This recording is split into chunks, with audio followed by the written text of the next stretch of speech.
हमें ताओ ग्रहण क्यों करना है? पेईकाम के माचू के करुणामय मार्गदर्शन, माचू की प्रतिनिधि पवित्र आत्मा।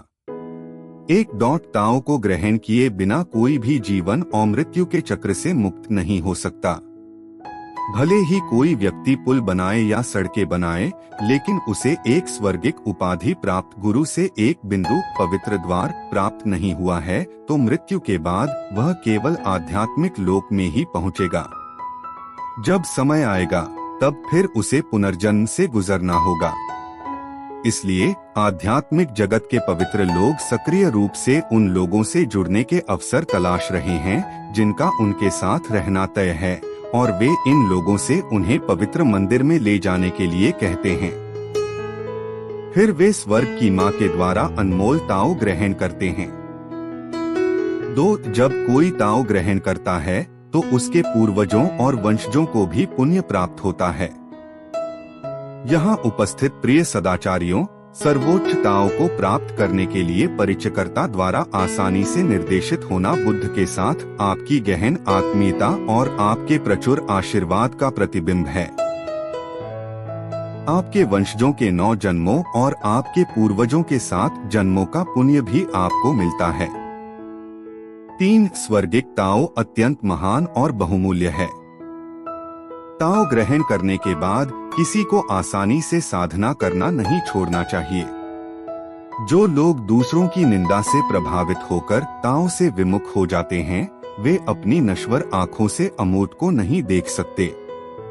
महान ताओ निराकार है, यद्यपि सर्वोच्च रूप से महान और अनमोल है, फिर भी इसके रहस्यों को उजागर करने के लिए गहन ज्ञान और अंतर्दृष्टि के बिना कोई यह नहीं समझ सकता कि अनमोलता कहाँ है।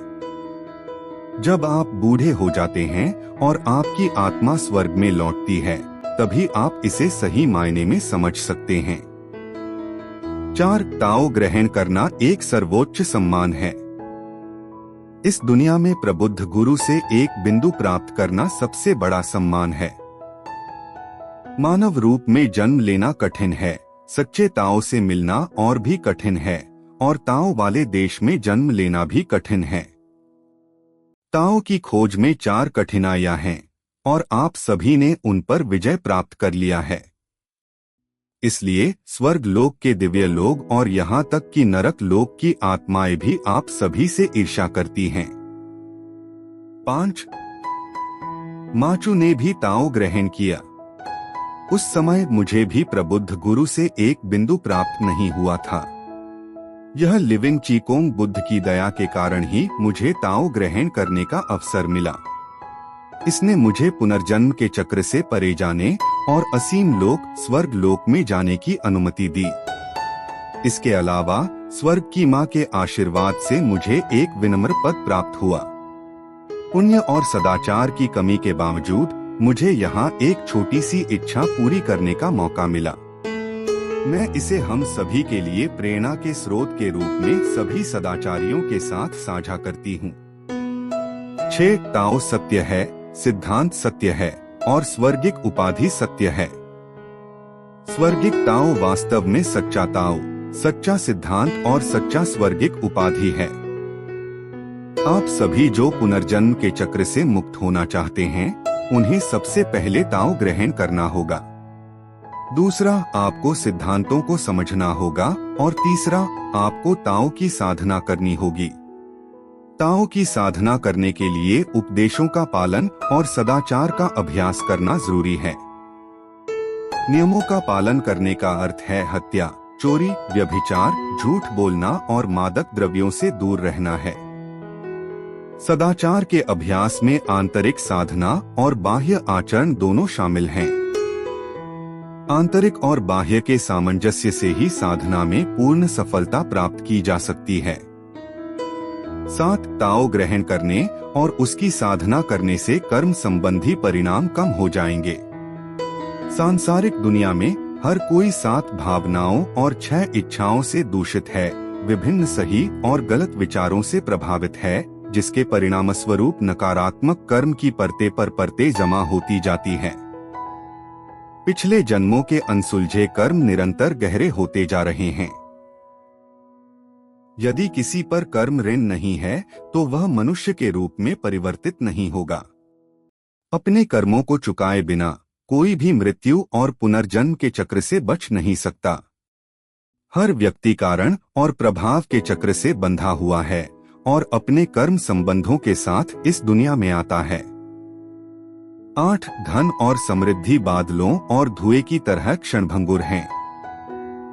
सांसारिक लोक में धन, प्रसिद्धि और समृद्धि क्षणभंगुर हैं, जैसे बादल और धुआं गुजरते रहते हैं।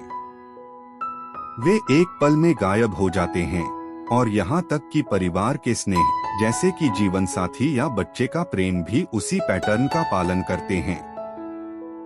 इस संसार में रहने वाले लोगों को मनुष्य के रूप में अपने मूल कर्तव्यों को पूरा करना चाहिए, दूसरों के लिए योगदान देना चाहिए, सदाचारों की स्थापना करनी चाहिए, नैतिक सिद्धांतों को बनाए रखना चाहिए और मृत्यु एवं पुनर्जन्म के चक्र से मुक्त होने के लिए उपलब्धियां हासिल करनी चाहिए।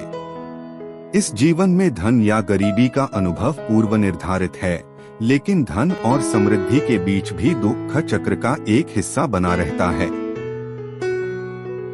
अस्तित्व के सभी लोकों में, जिन्हें 6 लोकों के रूप में जाना जाता है, कुछ हद तक पीड़ा है।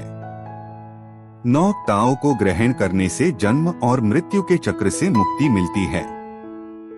इस दुनिया की विपत्तियों और आपदाओं में जहां अक्सर दुख और क्षति होती है, व्यक्ति को अपने आध्यात्मिक सार के बचाव को प्राथमिकता देनी चाहिए। 10 ताओ ग्रहण करना बुद्ध की प्रार्थना करने से बेहतर है। बुद्ध की पूजा करना एक मनोवैज्ञानिक अपेक्षा है, जबकि बुद्ध की प्रार्थना करना एक मनोवैज्ञानिक सुख है। अच्छाई और बुराई स्पष्ट हैं और मन में पहले से ही यह मौजूद है। सिर के 3 फीट ऊपर दिव्य शक्ति है, लेकिन यदि मन साफ नहीं है और कोई सत्य के खिलाफ काम करता है तो बुद्ध की पूजा करने का क्या फायदा। जब कोई अपना बुद्ध प्रकृति खो चुका है तो बुद्ध की प्रार्थना करने की क्या जरूरत है। 11 ताओ की साधना में अमरों और बुद्धों का अनुकरण करें।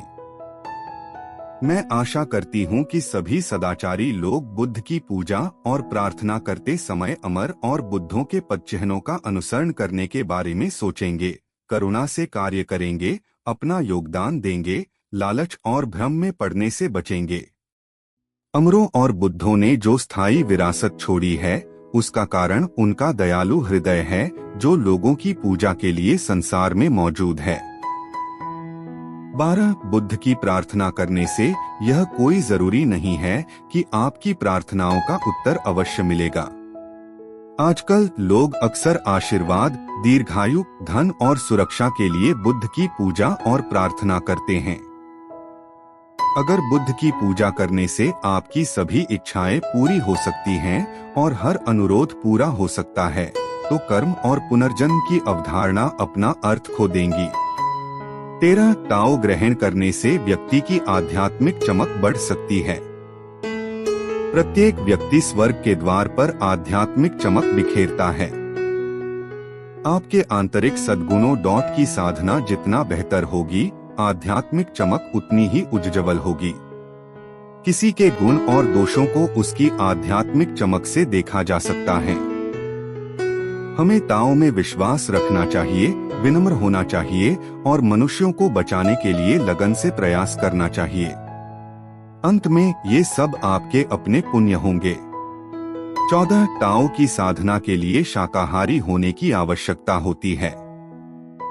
नए बुरे कर्म की रचना न करें, मांस खाने से बचें और जीवों के साथ नकारात्मक कर्म बनाने से बचें। ताओ साधना का अभ्यास उम्र तक सीमित नहीं है। देवी माचू की पूजा करते समय कृपया जीवों की हत्या करने से बचें। कृपया यह संदेश सभी तक पहुंचाएं और उन्हें जीवों को नुकसान न पहुंचाने के लिए प्रोत्साहित करें। यह भी एक सदाचार का कार्य है। 15 पवित्र मंदिर की बहुमूल्यता। यद्यपि यहाँ एक छोटा सा पवित्र मंदिर है जो पेइकान के मुख्य मंदिर जितना विशाल नहीं है, फिर भी हम माचू की अभिव्यक्ति देख सकते हैं। यह दर्शाता है कि सच्चे हृदय से प्रार्थना करने पर दिव्य प्राणी और बुद्ध अवश्य ही आएंगे। दिव्य प्राणी और बुद्ध जरूरी नहीं कि बड़े मंदिरों में ही हों, नहीं वे हर समय लोगों की पूजा के लिए वहां विराजमान रहते हैं। 3 लोकों के सार्वभौमिक मोक्ष के कारण दिव्य प्राणी और बुद्ध तब तक ताओ की सहायता करेंगे जब तक कि स्वर्गिक उपाधि वाले लोग मौजूद हैं। आप सभी और मैं एक जैसे हैं। हम पवित्र गुरु चीकोंग बुद्ध के शिष्य हैं। मैं आशा करता हूं कि आप ताओ का अभ्यास करने के अवसर का लाभ उठाएंगे।